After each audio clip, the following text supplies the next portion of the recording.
नमस्कार दोस्तों, मैं आपका दोस्त विभोर मोतला एक बार फिर से स्वागत करता हूं करंट अफेयर की नई क्लास में, जिसमें मैं लेकर आया हूं आपके लिए 10 सवाल जो बने हैं आज रात तक की सुर्खियों से और जो आने वाली एक साल की सभी प्रतियोगी परीक्षाओं में आपके लिए महत्वपूर्ण साबित होंगे।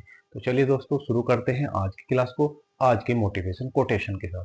आज का मोटिवेशन कोटेशन आप सभी लोगों के लिए कि मंजिल उन्हीं को मिलती है जिनके सपनों में जान होती है, पंखों से कुछ नहीं होता, हौसलों से उड़ान होती है।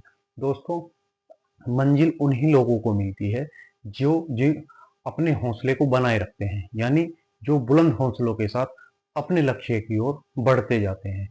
जैसे हम पढ़ाई में देखें तो हमें ये नहीं देखना है कि हमारे पास क्या संसाधन नहीं है, हमें अपने हौसले को बनाए रखना है और जो हमारे पास संसाधन प्राप्त हैं उन्हीं में अपने लक्ष्य को प्राप्त करना है। ठीक है दोस्तों, तो चलिए शुरू करते हैं आज की क्लास को। आज के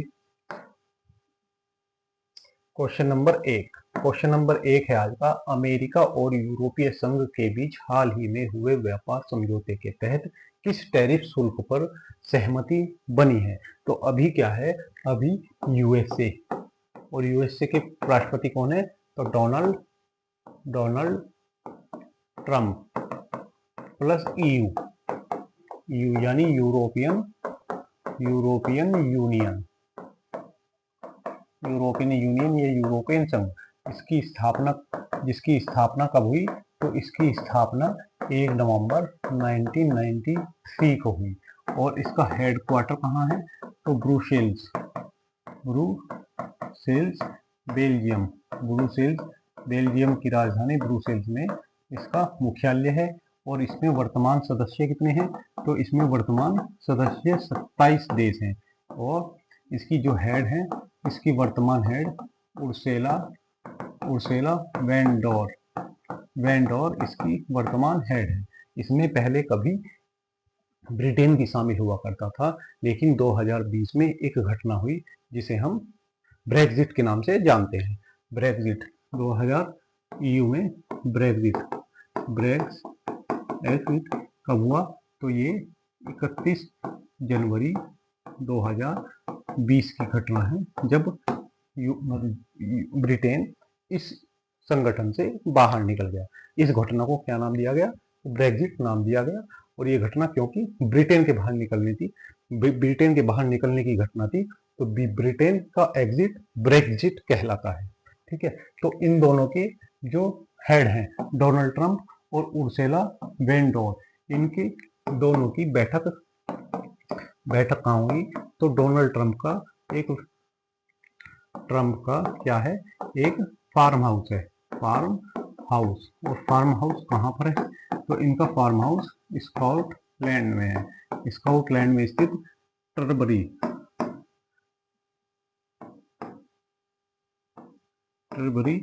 जो फार्म हाउस है, इस पर इनकी बैठक हुई। और इस बैठक के बाद दोनों नेताओं ने घोषणा की कि हमारे बीच क्या हो गया है? व्यापार समझौता हो गया है।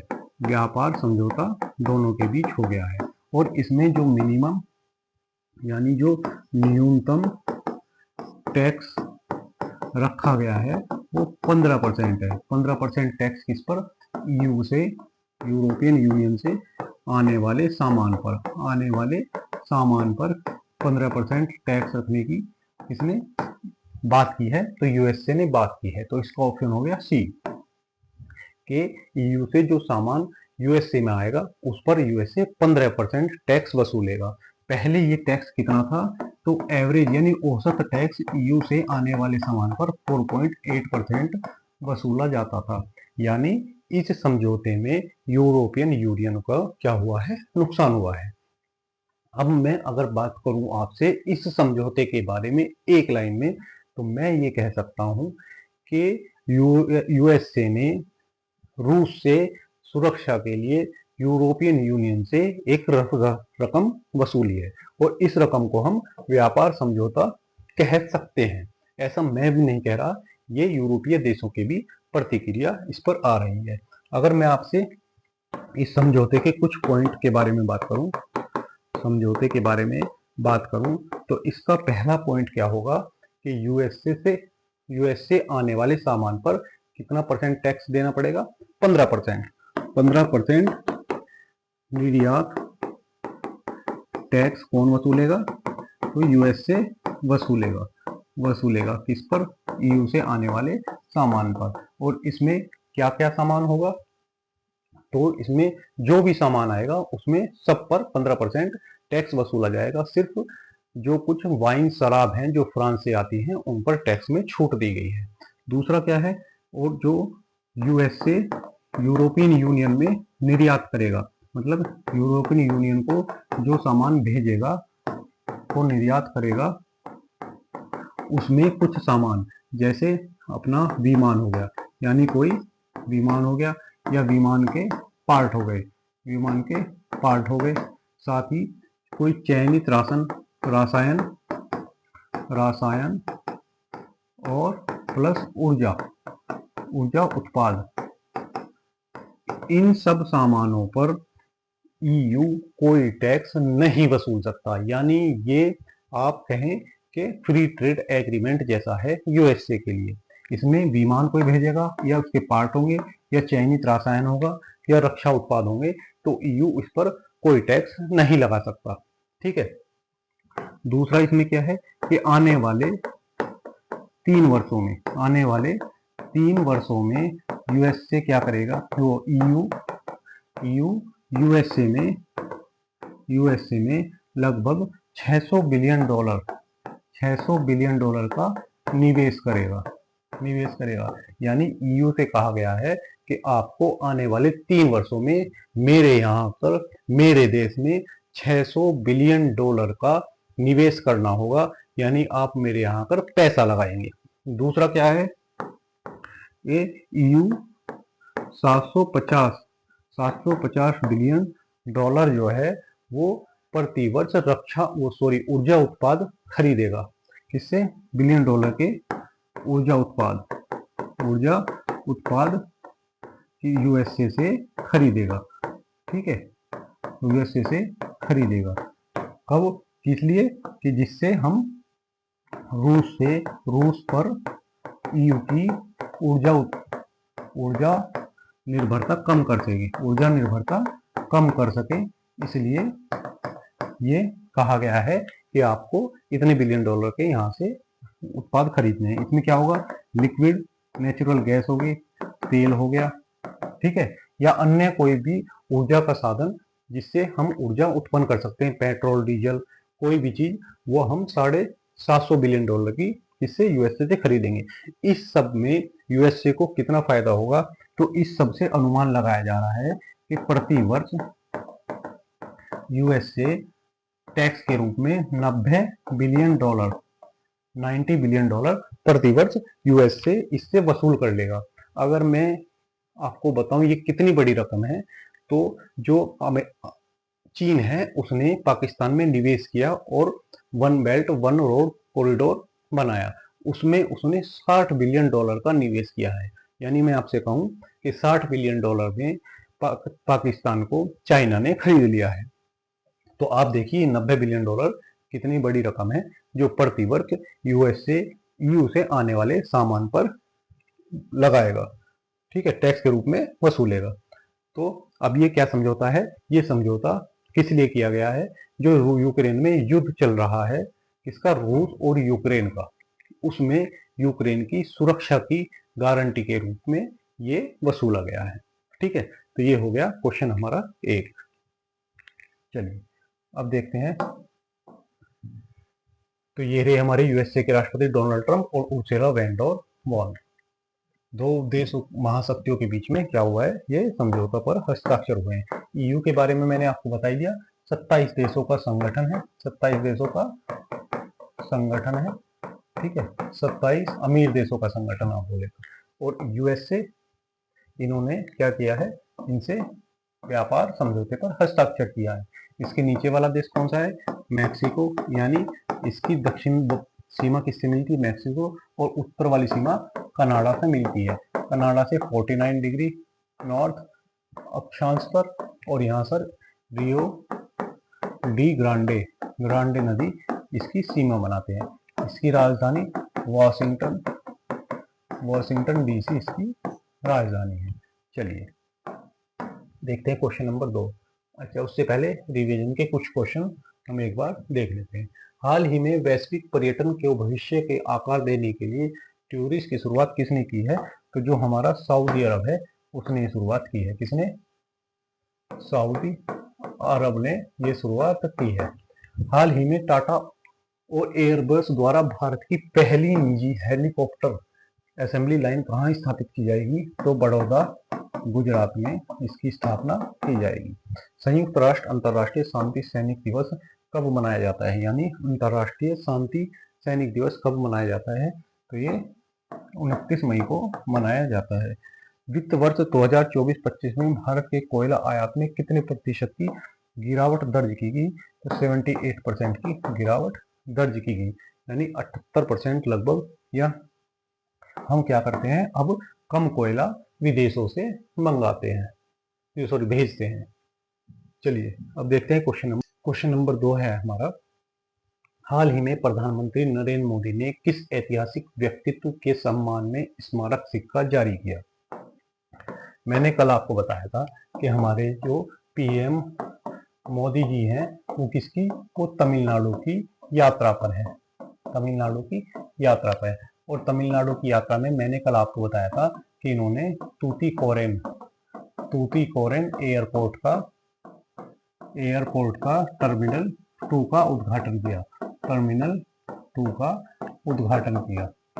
ठीक है, उद्घाटन करने के बाद जो हमारे प्रधानमंत्री जी हैं वो पहुंचते हैं अरिलियूर। कहां पर?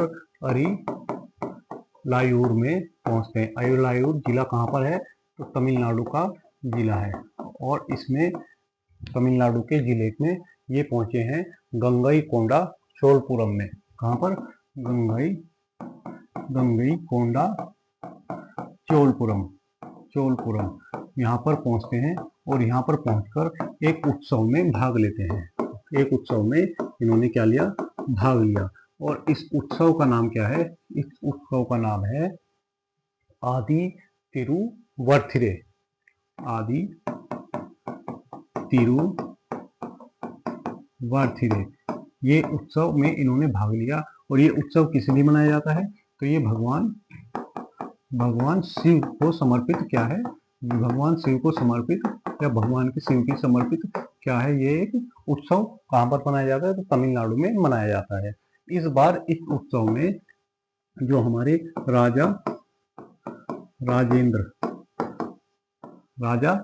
राजेंद्र चोल फर्स्ट थे। इनकी जो समुद्र अभियान था, इनके समुद्र अभियान के 1000 वर्ष पूरे होने के उपलक्ष्य में एक समारोह का आयोजन किया गया। इस समारोह में हमारे प्रधानमंत्री नरेंद्र मोदी जी द्वारा भाग लिया गया। ठीक है, और इनके द्वारा एक स्मारक सिक्का जारी किया गया। अगर मैं बात करूं चोल की, तो चोल साम्राज्य दक्षिण भारत का एक समृद्ध साम्राज्य था। इनकी जो ख्याति थी वो दूर दूर तक फैली थी। अभी मैं आपको आगे मैप में इनके क्षेत्र के बारे में भी बताऊंगा। तो ठीक है, आयोजन कहां पर हुआ? तो ये हुआ गंगईकोंडम चोलपुरम में आयोजन हुआ। और ये शहर किसके द्वारा बसाया गया? तो चोल राजाओं के द्वारा ये शहर बसाया गया। ठीक है, ये शहर बसाया गया। कौन सा शहर? तो ये जो शहर है गंगईकोंडा चोलपुरम शहर भी इन राजाओं के द्वारा ही बसाया गया था। ठीक है, इन राजाओं के द्वारा ही बसाया गया था। अगर मैं बात करूं आपके चोल साम्राज्य की, चोल साम्राज्य इसका काल कब से कब तक रहा? तो 9वीं सदी से 13वीं सदी के बीच इनका क्या रहा? इनका राज्य चलता था। ठीक है, 13वीं सदी के बीच हमारे दक्षिण भारत से लेकर और जो इंडोनेशिया तक है, इनका शासन वहां तक हुआ करता था। अब ये जो चोल राज्य है इसके संस्थापक कौन थे? तो चोल साम्राज्य के संस्थापक विजाल्य थे। संस्थापक कौन थे? तो विजाल्य इसके संस्थापक थे। यानी राजा विजाल्य द्वारा इसकी स्थापना हुई, रिविजन लिया, चोल द्वारा इसकी स्थापना हुई। और इसके प्रसिद्ध शासक कौन कौन से हुए? तो इसके दो प्रसिद्ध शासक थे, एक तो राजा चोल, और इनके बेटे थे जिनका नाम लिखा हुआ है राजेंद्र चोल प्रथम, राजेंद्र चोल फर्स्ट, राजा राज चोल फर्स्ट। ये दो इनके महान शासक हुए हैं। ये राजा राज जो चोल थे, इनके द्वारा बृहदेश्वर मंदिर जो तंजावुर में है, तंजावुर में इसकी स्थापना की गई। तंजावुर इनकी राजधानी थी। तो उनकी राजधानी की बात करें कौन सी थी, तो उनकी राजधानी तंजावुर या तंजौर इनकी राजधानी, तंजावुर या तंजौर इनकी राजधानी थी। और यहीं पर इन्होंने बृहदेश्वर मंदिर की स्थापना की गई थी। इनका पतन कैसे हुआ? तो इनका पतन होयसल और पांड्या के आक्रमण द्वारा 13वीं सदी में इनका पतन हो जाता है। तो ये थे हमारा क्वेश्चन नंबर 2। चलिए, अभी यहाँ पर हमारे प्रधानमंत्री जी गए और इन्होंने यहाँ पर सिक्का जारी किया। तो ये देखिए हमारे प्रधानमंत्री जी जो सिक्का जारी कर रहे हैं। अब चोल साम्राज्य के मैप को एक बार देख लेते हैं। तो ये जो आपको मैप दिख रहा है, इसमें तो इनका प्रत्यक्ष शासन था, यानी प्रत्यक्ष शासन के सीधा टैक्स यही यहाँ पर वसूलते थे। इसके बाद जो आपको ये ऑरेंज कलर का जो मैप दिख रहा है, यहाँ ये अपने प्रतिनिधि के माध्यम से शासन किया करते थे। यानी जो आपको म्यांमार, बांग्लादेश, थाईलैंड, सिंगापुर और मलेशिया, इंडोनेशिया, ये सारे देश दिख रहे हैं, ये सारे चोल साम्राज्य के अधीन थे। और ये आपको पीले वाला जो है इनका समुद्री अभियान था, जो कहाँ तक? चाइना तक चला। यानी इतना समृद्ध राज्य था, शायद ही आपको विश्व इतिहास में इतना समृद्ध राज्य देखने को मिले। चलिए अब देखते हैं क्वेश्चन रिवीजन के। हाल ही में एनडीए से स्नातक करने वाली पहली महिला कैडेट्स की कुल संख्या कितनी है? यानी हमारे यहाँ पर जो रक्षा मंत्रालय है उसके अधीन एनडीए में जो पहली बार कितनी महिला कैंडिडेट्स निकली हैं, तो इनकी संख्या 17 है। आप जरूर याद रखेंगे क्योंकि पहली बार ऐसा इतिहास में या भारत के इतिहास में हुआ है।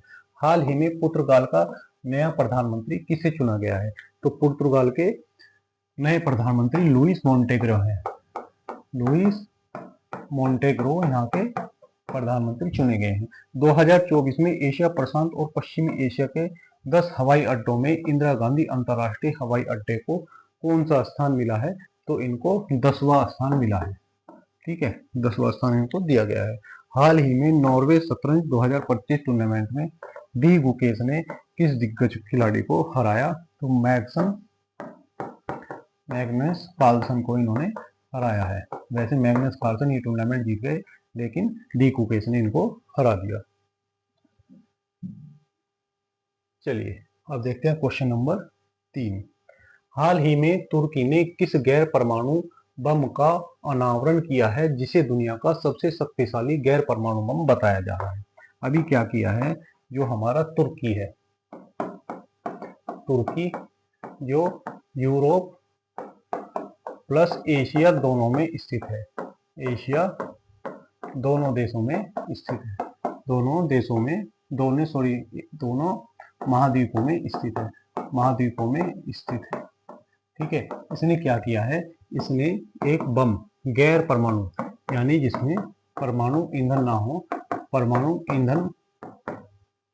गैर परमाणु ईंधन वाला बम का क्या किया है? अनावरण किया है, अनावरण। और ये अनावरण कब किया? क्योंकि अभी तुर्की में जो 17वीं अंतरराष्ट्रीय रक्षा उद्योग मेला है उसका आयोजन हो रहा है। अभी क्या है? तुर्की में 17वें अंतरराष्ट्रीय रक्षा मेले का आयोजन, मेले 2025 का आयोजन हो रहा है। ठीक है, आयोजन हो रहा है कहाँ पर? तुर्की में। तो तुर्की में इसका आयोजन हो रहा है, वहां पर ही वो तुर्की में भी कहाँ इसका आयोजन हो रहा है?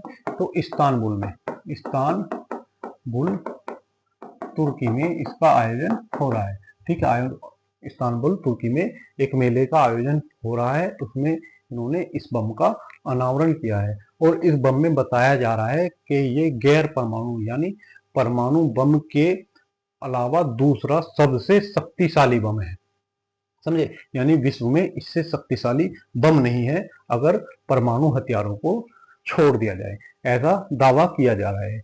इस बम का वजन 970 केजी बताया जा रहा है, 970 केजी बताया जा रहा है।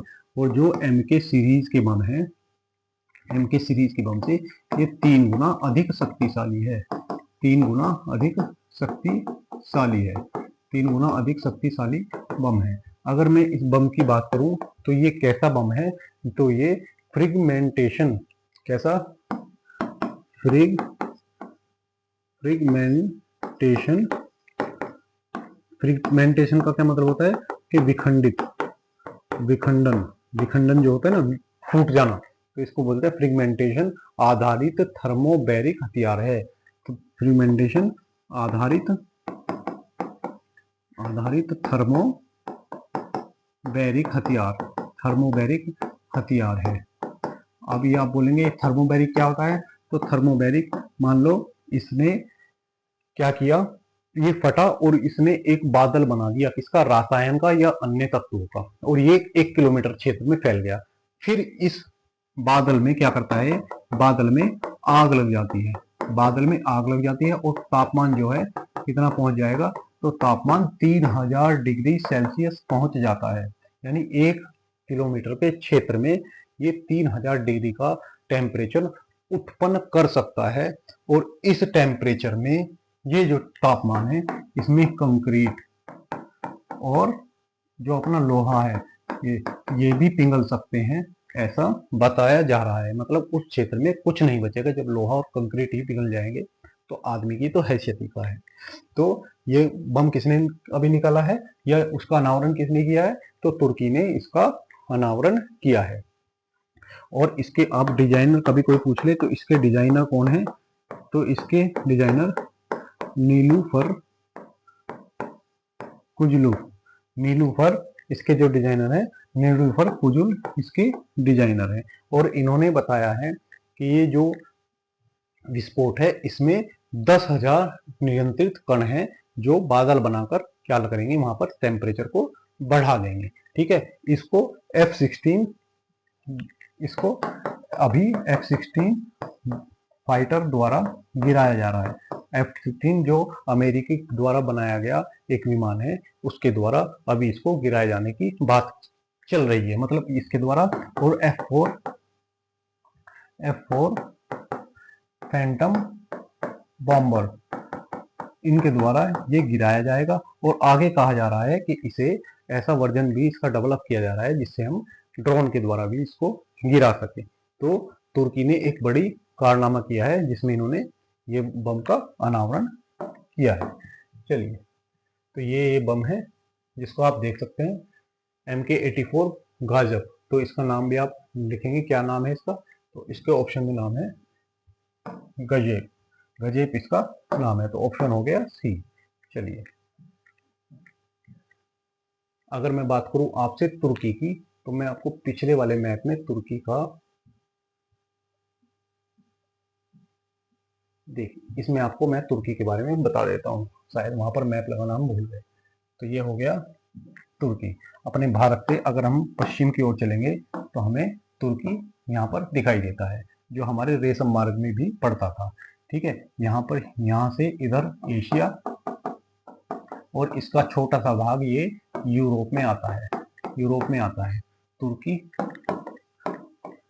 तुर्की जिसकी राजधानी अंकारा है, अंकारा इसकी राजधानी है।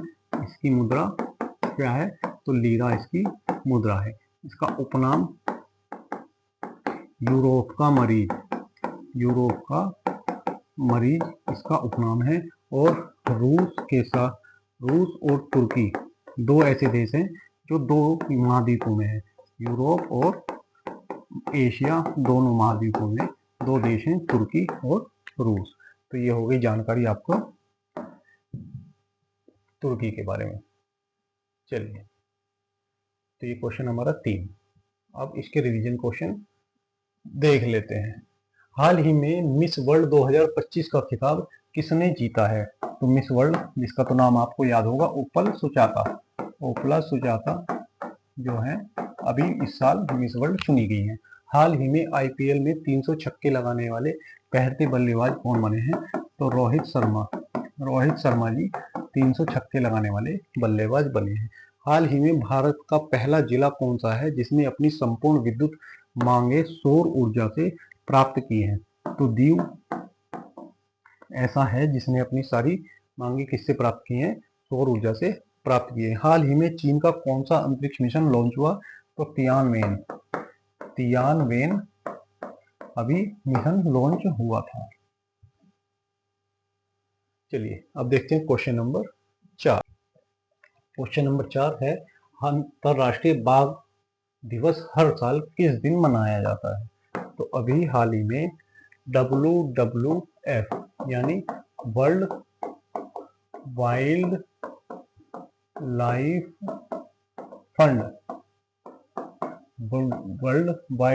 फंड द्वारा एक दिवस मनाया जाता है जिसे हम अंतरराष्ट्रीय बाघ दिवस के रूप में जानते हैं। ये जो वर्ल्ड वाइल्ड लाइफ फंड है इसकी स्थापना 29 अप्रैल 1961 को हुई थी। 29 अप्रैल 1961 को हुई थी और इसका मुख्यालय कहाँ पर है? तो ग्लैंड स्विट्जरलैंड में इसका मुख्यालय है। ग्लैंड स्विट्जरलैंड में इसका मुख्यालय है। तो इसके द्वारा जो 29 जुलाई है, 29 जुलाई को क्या मनाया जाता है? तो अंतरराष्ट्रीय बाघ दिवस मनाया जाता है। अंतरराष्ट्रीय बाघ दिवस मनाया जाता है। ठीक है, तो 29 जुलाई को हम अंतरराष्ट्रीय बाघ दिवस के रूप में मनाते हैं। इसकी शुरुआत कब से हुई? तो इसकी अगर शुरुआत की बात करें तो इसकी शुरुआत 2010 में एक सम्मेलन हुआ था। सम्मेलन कहें या एक बैठक कहें, कहाँ पर? तो सेंट पीटर्सबर्ग रूस में एक बैठक होती है और इसमें लक्ष्य निर्धारित किया जाता है TX2 या T गुना 2 के लक्ष्य निर्धारित किया जाता है। इसका उद्देश्य था कि 2022 तक 2010 की तुलना में बाघों की संख्या को दोगुना करना ये इसका लक्ष्य था। और इस सम्मेलन में कितने देश शामिल हुए? तो 13 देश इस सम्मेलन में शामिल हुआ, जिसमें भारत, रूस, बांग्लादेश,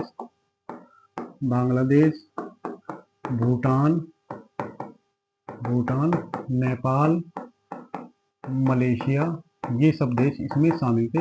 यानी वो 13 देश शामिल थे जिनमें अधिक मात्रा में ये बाघ पाए जाते हैं। उन देशों का ये सम्मेलन था और इसमें कहा गया कि 2022 तक जो आज संख्या बाघों की है उस संख्या को हम दोगुना कर देंगे। ठीक है, अगर मैं बात करूं भारत की, तो भारत ने इस लक्ष्य को 4 वर्ष पूर्व ही प्राप्त कर लिया। यानी 2018 में ही इस लक्ष्य को प्राप्त कर लिया। जो लक्ष्य हमारा 2010 में बनाया गया था उसको हमने 4 साल पहले ही प्राप्त कर लिया।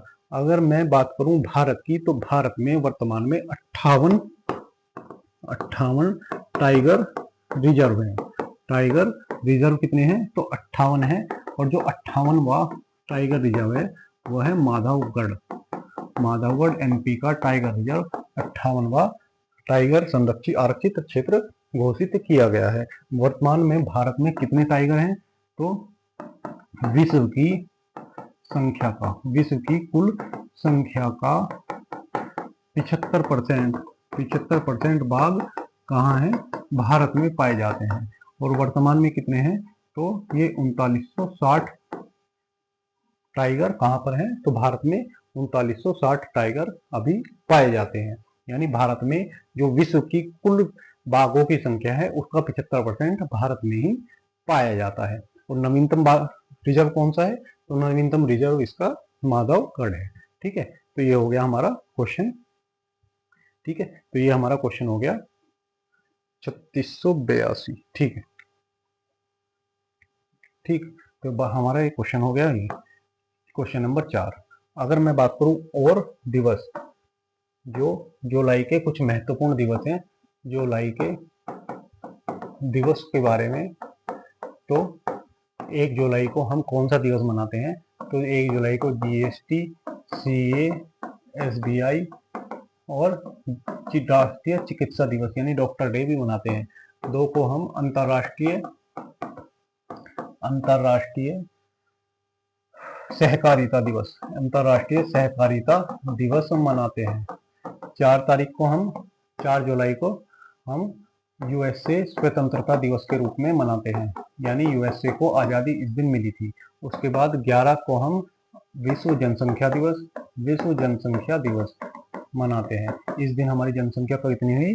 तो हमारी जनसंख्या इस दिन 5 बिलियन हुई थी। उसके बाद 15 को हम अंतर्राष्ट्रीय युवा कौशल दिवस के रूप में हम मनाते हैं। ठीक है। उसके बाद अगर बात करूं 20 तारीख को, तो अंतर्राष्ट्रीय शतरंज दिवस हम इस दिन मनाते हैं। यानी अंतर्राष्ट्रीय शतरंज दिवस हम किस तारीख को मनाते हैं? तो 20 तारीख को हम अंतर्राष्ट्रीय शतरंज दिवस मनाते हैं। उसके बाद 26 तारीख को कारगिल विजय दिवस और हम मैंग्रोव वनस्पति संरक्षण दिवस भी मनाते हैं, मैंग्रोव दिवस मनाते हैं। आप बताएंगे कारगिल विजय में हमने किस ऑपरेशन द्वारा विजय प्राप्त की थी। ठीक है। उसके बाद 26